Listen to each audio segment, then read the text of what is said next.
Ассаламу алейкум достар, осындай блинный торт пісіргілеріңіз келсе, менің видеомды соңына дейін қарауға кеңес беремін. Біздің кремімізге петмол сливки қажет, бұл салқын болу керек холодильникте тұрған.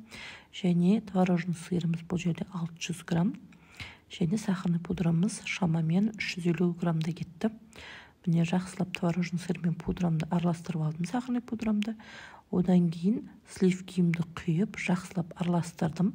Бастапқыда осындай сұйықтық болады. Қоюланғанша араластырамыз, көп араластырмаймыз. Себебі сливки іріп кетуі мүмкін.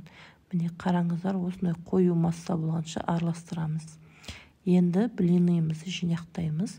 Торт пісіретін тавамызға осылай айналасына блинымызды салып шығамыз. Бұл сыртқы бетінің өзіне 6 құймақ кетті. Міне қараңыздар, менде блины пісіретін таба үлкен болғандықтан биік торт жасағым келді. Міне қараңыздар, осылай сырт жағын барлығына блинымызды қойып, енді соңғы бөлігін астына қарай бір блинымызды салып, бетін креммен толтырамыз. Міне қараңыздар, кремді осылай жағып шығамыз. Крем көп болғаны жақсы, себебі бұл бір түнге тоңазытқышта тұрады, сондықтан жақсы сіңуі керек. Міне осылай жағып шыққаннан кейін арасына мен дәмді болсын деп банан салдым. Немесе сіздердің өздеріңіз қалауыңыз бойынша құлпынай салсаңыздар да болады, киви қоссаңыздар да болады. Осыдан кейін бананның бетіне кремді жағамыз. Осылай енді блинный тортымыз биік болсын десеңіздер, осылай әрбір блинымыздың арасына кремді жаға отырып, рулет тәрізді ораймыз. Қараңыздар, міне кремі көп болғаны жақсы.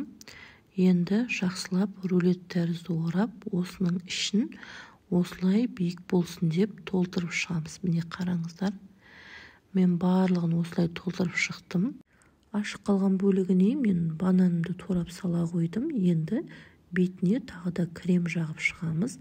Міне қараңыздар, кремімізді жағып, 1-2 слой құймағымызды салып, жақсылап тағы да биік болсын деп екінші слой осылай ішін тағы да толтырдым.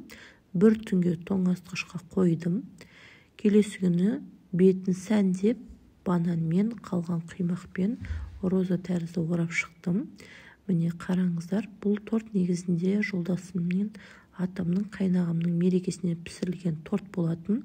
Бірақ сіздерді де ұмытпай, сіздер үшін де рецептіні салуды жөн көрдім. Егер де осылай менің рецептіммен пісіріп жатырсаңыздар, мені белгілеп, маған лайк басып, пікір қалдырып кетуіңізді өтінемін достар.